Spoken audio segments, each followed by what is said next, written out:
Hey everybody, it is Sunday, March 17th, 2019, and it is Resiliency Guy. I haven't had a chance to sit down for a little while and talk, this morning I was checking out Facebook, as many of us do, and I saw a little video by one of my friends, Don Wettrick, and Don kind of posed the question, we have so many ways to access social media, and yet so many people feel alone. They feel like they're not connected. They feel like they're potentially depressed and in need of some help and some support. And it really struck me, we're dealing with some family and the grief in the family right now. And, it's really important that people have resources. Resources to mental health providers, resources to family, if possible, resources in their community, and of course, as Don was talking a little bit about his children, resources to parents and connectedness to potential family. So I just wanted to take a moment and tell Don, you know what, Don, I heard you. And it is very important for us as parents, educators, administrators, people to connect, to work to support each other. Frequently in our educational systems, we strive to put interventions in place and strive to put limits in place and strive to make things safe and secure for everybody.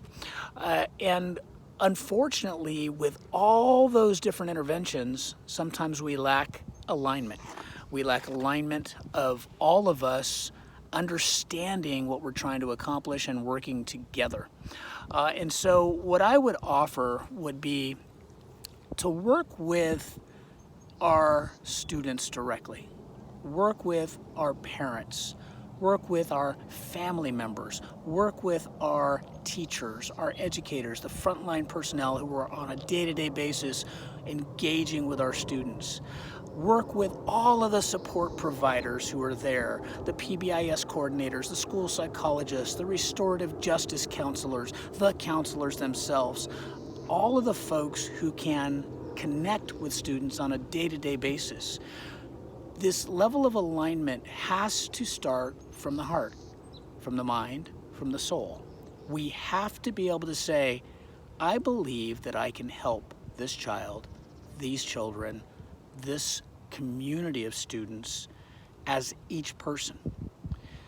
As we do that, we start to see alignment through the personnel, the people, the agencies where people work, the educational system where people are included. We have to engage our parents and family members, and we have to empower each of our students. I'm going to speak a little bit about my 4 sons. I have 4 sons right now, and they are amazing individuals from 17 to almost 30, and they've each been on their own paths.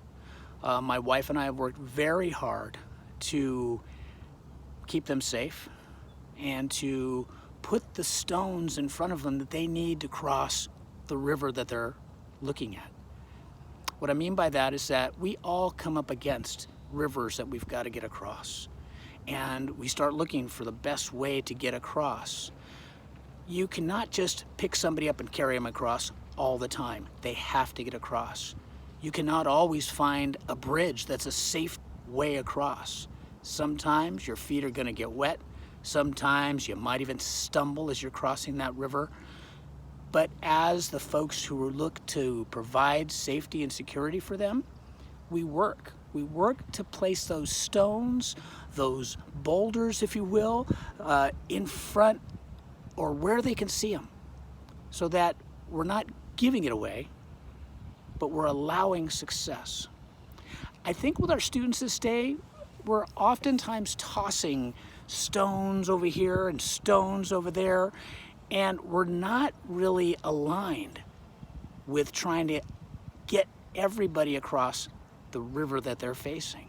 They don't all cross the same river. Some are struggling with a giant, wide Mississippi. Some have some creeks. We're all still getting across. So we have to be able to work together in alignment to plan the steps for that success. That's one thing I think we can do, Dawn.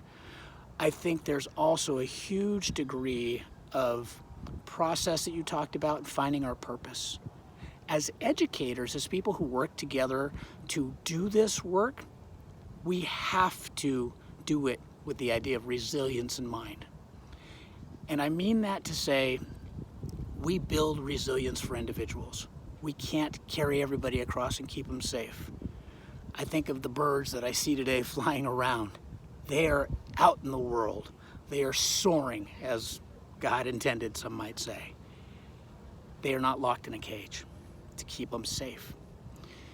While we will want to keep everybody safe, we have to understand that the nature is to fly, to soar, for most birds. You know what I mean. So if we're working to create a supportive environment, if we're being thoughtful and conscious about what we're trying to support, that's so much better. If we're being engaging with the individuals we're trying to help, the engagement and the work becomes more relevant. We try to work on the things that we can do to provide that support that matters. We have to be purposeful in our process, not random, and it has to be planned.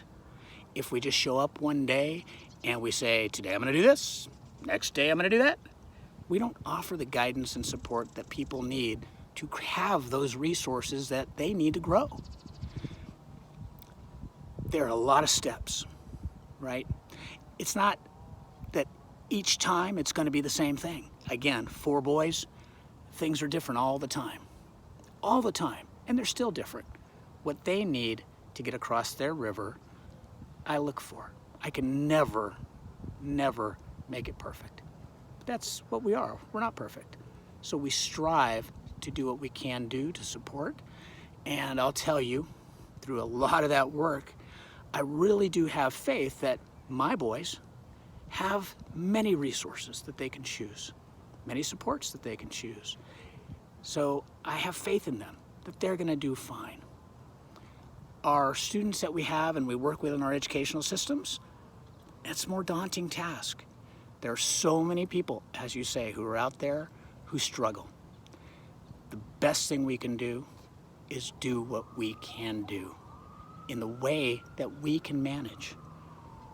If we try and solve it all, we won't be successful. If we focus on those things in our environment that we can control, we have the ability to actually create success. But we also need to recognize that success.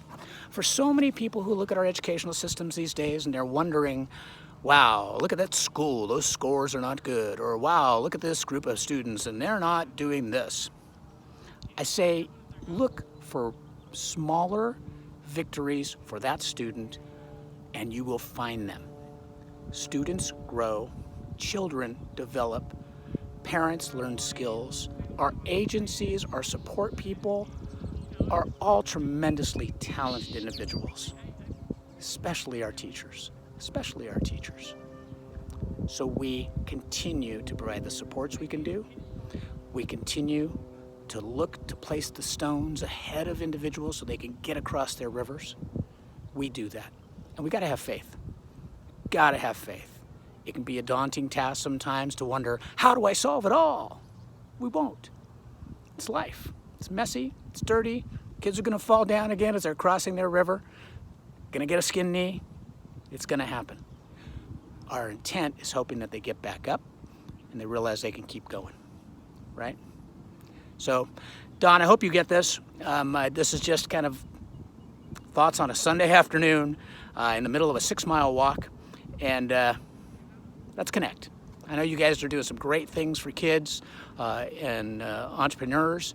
I'm, again, working hard here in California and trying to build resilience, right? So lead with resilience. Enjoy the rest of your beautiful Sunday. If you've invested this 10 minutes, then you have the heart, mind, and soul to make a difference in the children's world that you see every day, in your family's world, and in your own. So, thanks a lot. Bye.